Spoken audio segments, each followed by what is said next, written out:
नमस्कार। जरा सोचिए उस इलाके के बारे में जो पूरी तरह से रहस्यमय है, जिसके चप्पे चप्पे पर नक्सलियों ने अपनी पहुंच बिठा रखी है, लेकिन वहां पर आने और जाने के बारे में, उन रास्तों के बारे में किसी को कोई खबर नहीं। और ऐसे इलाके पर सेना अपनी पहुंच बिठा रही है। क्लिक इंडिया के इस स्पेशल एपिसोड में, इस स्पेशल डिस्कशन में आज हम बात करेंगे अबुझमाड़ के जंगलों के बारे में। क्या है ये पूरा किस्सा, क्या है सेना किस तरह से यहाँ पर पहुंचेगी, इसके बारे में हमें बताएंगे क्लिक इंडिया के senior executive editor Rajeev Singh ji. Sir, बहुत बहुत स्वागत है आपका। शुक्रिया डिम्पिका।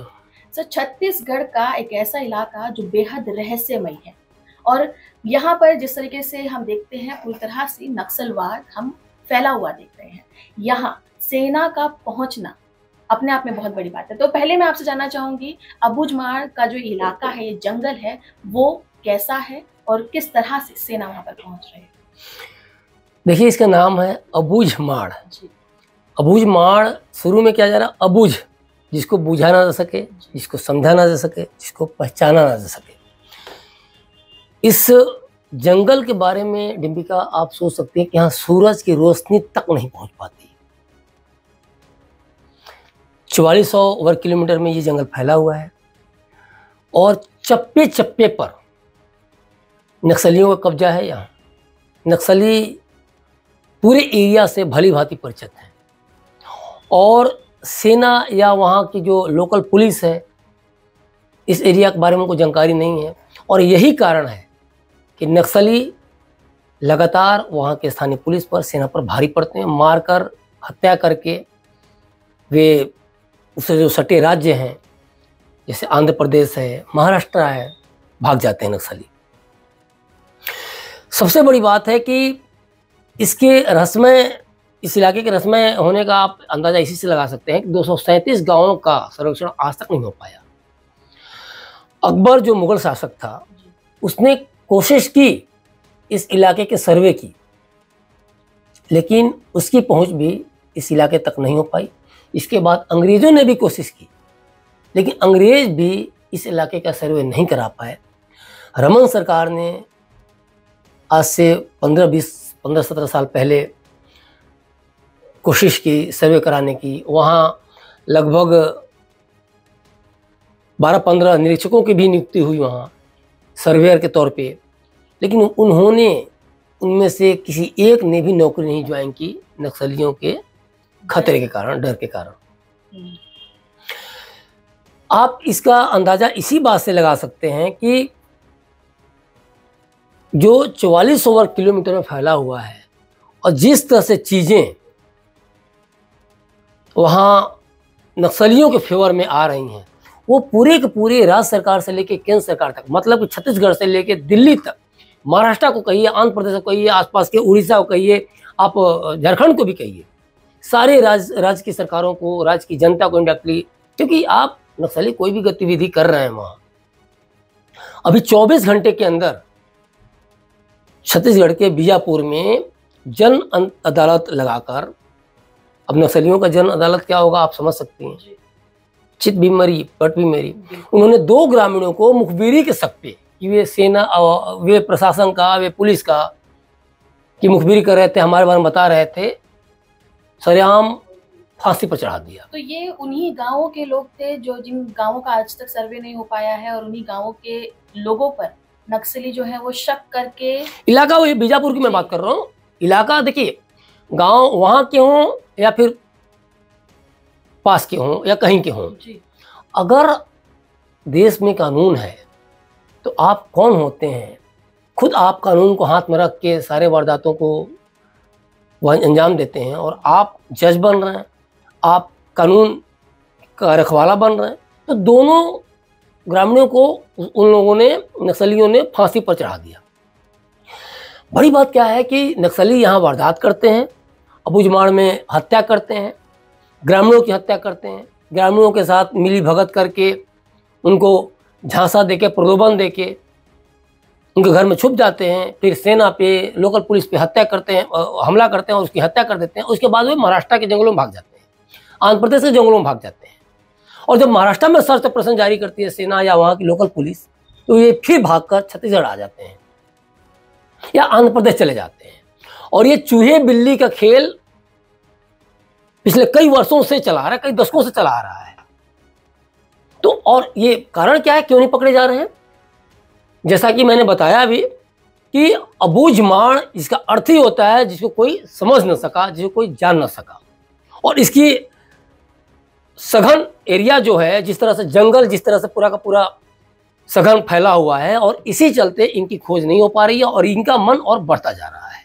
तो सर, जैसा कि आपने बताया, ये कोई छोटी मोटी जमीन का टुकड़ा नहीं है, बल्कि एक बहुत बड़ी जमीन है जिस पर नक्सलियों ने अपना जो है वर्चस्व बना के रखा हुआ है। तो क्या है इस जमीन पर सेना की प्लानिंग, उसके बारे में हम जानना चाहेंगे। बिल्कुल सही कहा डिम्पिका, ये जमीन 1,35,000 एकड़ है और इस पर सेना की प्लानिंग है मनोवर रेंज बनाने की। मनोवर रेंज का मेरे कहने का मतलब ये है कि वहाँ सेना वहाँ ऑपरेशंस करेगी, वहाँ ट्रेनिंग लेगी, वहाँ टैंक, वहाँ तोप और अन्य भारी जो हथियारों की जो के तहत जो प्रैक्टिस होगी, सेना उसको अंजाम देगी। और ये पूरा का पूरा देखा जाए तो इस जमीन की मांग आज कोई नई नहीं हो रही है। लगभग 7-8 साल पहले से 2017 से ही इसकी डिमांड हो रही थी कि भाई आप वहाँ मुझे सेना को आप जमीन दो और वहाँ सेना प्रैक्टिस करे, वहाँ तोप, वहाँ टैंक वगैरह जाए, ताकि वहाँ एक तरह से इनडायरेक्टली देखा जाए तो हम ट्रेनिंग भी करेंगे तो नक्सलियों में खौफ रहेगा और नक्सली वहाँ से दूर भागेंगे। और ये जो हत्याएं कर रहे हैं, वहाँ के स्थानीय लोगों की हत्या कर रहे हैं, वहाँ के पुलिस की हत्या कर रहे हैं, वहाँ सेना की हत्या कर रहे हैं, कम से कम वो वहाँ रुक जाएगा। आप सोचिए, आप अक्सर देखती होंगी कि नक्सलियों ने 4 को मार डाला, 4 सेना के जवानों को मार डाला या पुलिस के जवानों को मार डाला।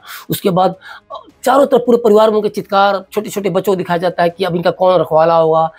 लोग भी उनकी पत्नियां विधवा हो जाती हैं। पूरे देश को दहला देता है ये सारी चीज़ें।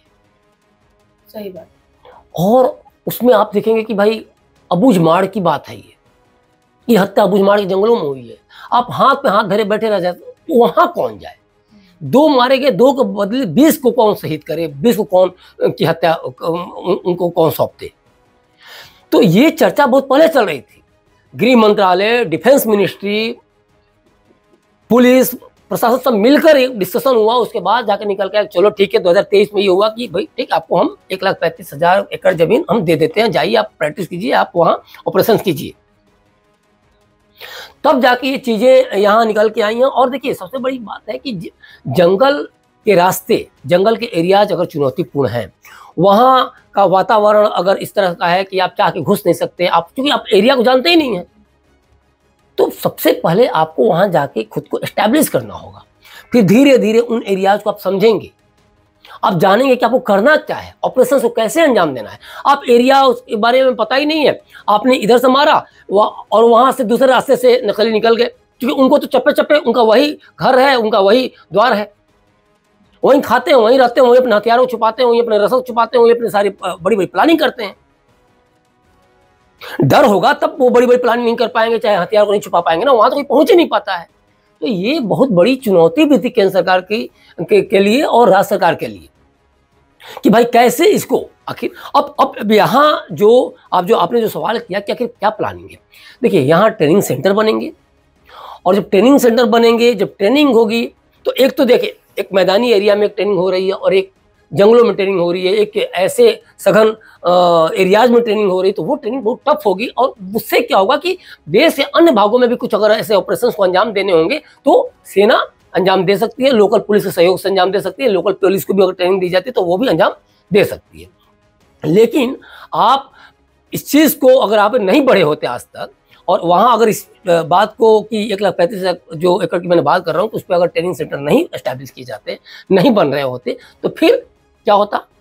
ऐसे ही नक्सली मारते रहते और इसका कुछ भी फैसला नहीं हो पाता, कोई बड़ा क्रैकडाउन नहीं हो पाता। अब इसमें जो सबसे बड़ी बात है इसमें कि अब ये चाह कर भी नक्सली वहाँ नहीं रह पाएंगे, क्योंकि ऐसा तो है नहीं कि ठीक है डायरेक्ट ये सेना की इन्वॉल्वमेंट उसमें नहीं है, लेकिन ट्रेनिंग सेंटर अगर वहाँ होगी सेना की, तो ऐसा तो है नहीं कि ट्रेनिंग सेंटर वो सेना बोले कि ऐसा है नक्सली भाई लोगों, आप डांस मस्ती पार्टी करो, हम यहाँ ट्रेनिंग करते हैं। सेना का वहाँ जाना, ट्रेनिंग कैंप होना, सेना की वर्दी और सेना की जो के हथियार होते हैं और जो मशीनरी होती है वही अपने आप में दहशत फैलाने के लिए काफ़ी होता है। सेना की वर्दी, सेना की जो धमक होती है, सेना की जो चाल होती है, सेना के जवानों का, है ना, टमी तो निकले नहीं होते हैं, जो उनका जो शारीरिक सौष्ठव होता है, जिस तरह से वो फिट रहते हैं, तो थप्पड़ मार के गिरा दें, तो ये अपने आप में एक बहुत बड़ा डर भी एस्टैब्लिश करेगा, उनके जेहन में इस चीज़ को करेगा। अच्छा, दूसरी बात क्या है कि अब देखिए, जो ऑपरेशन प्लान होगी या जो रणनीतिक तैयारी होगी या फिर युद्धाभ्यास होंगे या फिर फील्ड अभ्यास होंगे या जो स्पेशल जो ऑपरेशंस होंगे, ये सब भी कहीं ना कहीं अगर जो सेना करती है तो उन इलाकों में सेना को उसको खुद को टेस्ट करने में, खुद को परखने के लिए भी एक रास्ता तैयार होगा और उसमें सेना और भी ज़्यादा बेहतर तरीके से अपने आप को एस्टैब्लिश करेगी। और इसके चलते होगा क्या कि सेना की उपस्थिति से नक्सलियों पे दबाव बढ़ेगा, वो एरिया छोड़ के कहीं भागेंगे, वो चाहे महाराष्ट्र भाग जाएं, आंध्र प्रदेश भाग जाएं, उड़ीसा भाग जाएं, झारखंड भाग जाएं, जहां भागें, लेकिन उस एरिया में नहीं रहेंगे। ठीक है, शुरू में क्या होगा कि सेना जहां रहेगी उस एरिया से हट के हो सकता है दूर भाग जाए, लेकिन इसके कम ही चांस है कि वो दूर भी भागें, वो बहुत दूर छोड़ चले जाएंगे। और इस तरह से अबूझ माड़ के जंगलों को सेना को, वहाँ की सेना के सहयोग से लोकल पुलिस को, स्थानीय लोगों को समझने में काफ़ी मदद मिलेगी। और हो सकता है आने वाले कुछ सालों में या 1-2 दशकों के अंदर अबूझ माड़ में सड़कें या कई तरह के सार्वजनिक परिवहन की चीज़ें वहाँ तैयार हो जाएंगी। वहाँ हो सकता है बसें दौड़ने लगें, हो सकते हैं लोग आने जाने लगें और फिर वो नक्सलियों का वहाँ पूरी तरह से सफाया हो सके, जो कि अपने आप में केंद्र सरकार के लिए, सेना के लिए बहुत बड़ी चुनौती बनी हुई है आज के डेट में देखा जाए। तो सर, जो भी आपने बात कही वो काफ़ी हद तक समझ में आती है कि इस तरह से अगर हम सेना को वहाँ भेज देते हैं तो नक्सली इलाके में हम एक दबाव बना पाएंगे, नक्सली जो है वो डर के भागेंगे। लेकिन क्या आपको नहीं लगता कि ये पूरी प्लानिंग में हम सेना के जवानों को लेकर एक थोड़ा सा रिस्क ले रहे हैं? देखिए, रिस्क सेना पर नहीं है डिम्पिका जी, रिस्क नक्सली ले रहे हैं। रिस्क नक्सली क्यों रहे हैं? सेना ऐसे लोगों के लिए, दुर्दांत लोगों के लिए, हत्यारों के लिए, जो कानून को हाथ में लेते हैं, जो देश के संविधान में, देश के कानून में जिनका विश्वास नहीं है, सेना दहशत का नाम है। आप देखती होंगी 2010 में राष्ट्रमंडल खेल हुआ था तो एक पुल ढह गया था, गिर गया था और रातों रात पुल तैयार हो गया। किसने तैयार किया? सेना ने। कहीं भी पूरे देश भर में कुछ ऐसा होता है, रात भर के अंदर कुछ करना है, 5 घंटे के अंदर कुछ करना है, तो कौन है? सारी मशीनें सरकार की फेल हो जाती है, राज्य सरकार की फेल हो जाती है, वहाँ कौन होता है? सेना। कश्मीर के बर्फीली इलाके से कोई अगर प्रेग्नेंट की आती है कि भाई उसको कहीं पहुँचाना है, सही जगह पे हॉस्पिटल तक पहुँचाना है, तो कौन होता है? सेना। 200 फीट बोरवेल से बच्चे को निकालना है तो कौन होता है? सेना। हिमालय से किसी को बचाना है तो कौन होता है? सेना। कोई दुर्घटनाग्रस्त हो जाए, हेलीकॉप्टर विमान दुर्घटनाग्रस्त हो जाए, मलबे से किसी को निकालना है तो कौन होता है वहां? सेना। मतलब कि बड़े से बड़े मसले को सॉल्व करने के लिए, बड़े से बड़ी विपदाओं को दूर करने के लिए, जनता में एक शानदार, एक बेहद जोश जगाने के लिए, बड़ा जोश जगाने के लिए सेना का नाम ही काफी है। तो ये सोचे नक्सली, दहशत सेना को नहीं है, रिस्क सेना को नहीं है, सेना से उनको रिस्क है, दहशत नक्सलियों को है। आप सोचिए, अब उस जो हमने बोला कि 1,35,000 एकड़ की जो जमीन की जो मांग की गई, जो कि हैंडओवर भी किया जा रहा है, उसमें अगर सेना चप्पे चप्पे पर हो जाती है, वहाँ पेट्रोलिंग करती है, वहाँ मॉडर्न टेक्नोलॉजी जैसे कि मान लीजिए कि दूरसंवेदी उपग्रह वगैरह हैं उसका उपयोग करती है, जियोग्राफिकल जो इंफॉर्मेशन सिस्टम है, जीपीएस जिसको आप कहती हैं, उसका अगर यूज करती है, तो उससे क्या होगा? नक्सलियों की गतिविधियों पर नजर रखा जा सकेगा, उस पर गहन तलाशी उनकी संभव होगी, निगरानी रखी जाएगी। तो वे भाग जाएंगे कहाँ? अभी तक तो बता ही रहा हूँ कि वहाँ जब सूरज की रोशनी ही नहीं पहुँच पाती है तो फिर इंसान कहाँ पहुँच पाएंगे? जानवरों का, दुर्लभ प्रजातियों का, दुर्लभ जड़ी बूटियों का वो पूरा जखीरा वो एरिया। और यही कारण है कि वो देखिए, दूसरे एंगल से देखा जाए तो नक्सली इसलिए भी वहाँ स्ट्रॉन्ग है कि वहाँ स्मगलिंग वगैरह, जड़ी बूटियों का महंगी से महंगी या कई सारे वारदातों को अंजाम देके उससे पैसा भी उसको उगाते हैं, कमाते हैं। किसी को किडनैप करके वहाँ ले जाकर जंगल में रख दें, कोई खोज ही नहीं पाएगा, आपको पैसा देना ही पड़ेगा। तो ओवरऑल देखा जाए तो कहीं ना कहीं ये जो जनता को लेके और सरकार को लेके एक जो सरकार की जो प्लानिंग है इस सेना के पॉइंट ऑफ व्यू से, तो वो अपने आप में एक बहुत बड़ी प्लानिंग है। और ये दहशत जो मैं बार बार कह रहा हूँ, ये दहशत नक्सलियों को है। क्योंकि देखिए, अगर गाड़ियां वहां चलने लगेंगी, जो कि आदमी नहीं घुस पा रहा है, अगर गाड़ियां चलने लगी, सेना की गाड़ी चलना ही, वहां से गाड़ी का वाहन का गुजरना ही, देखिए एक अच्छे लोगों के अंदर एक सैल्यूट की भावना आती है, और एक खराब लोगों के अंदर जो अपने आप को नक्सली कहते हैं या फिर दुर्दान समझते हैं ना, उनके अंदर खौफ का पर्याय है सेना। वहां जाना नक्सलियों का भाग जाना। सेना को रिस्क नहीं है डिम्पी का, रिस्क नक्सलियों को है। जी बिल्कुल सही कहा कि सेना को रिस्क नहीं है, अब रिस्क नक्सलियों के लिए है। ये पूरा का पूरा जो आपने हमसे नॉलेज शेयर किया उसके लिए आपका बहुत बहुत धन्यवाद। तो दोस्तों, ये नक्सली जो आज तक सबके सामने अपने दहशत को दिखा पा रहे थे, अब उन पर लगाम लगाने का समय आ चुका है। क्लिक इंडिया में आज के डिस्कशन के लिए बस इतना ही। अगले डिस्कशन में एक नए टॉपिक के साथ आपसे रूबरू होंगे। तब तक के लिए मुझे दीजिए इजाजत और देखते रहिए क्लिक इंडिया। नमस्कार।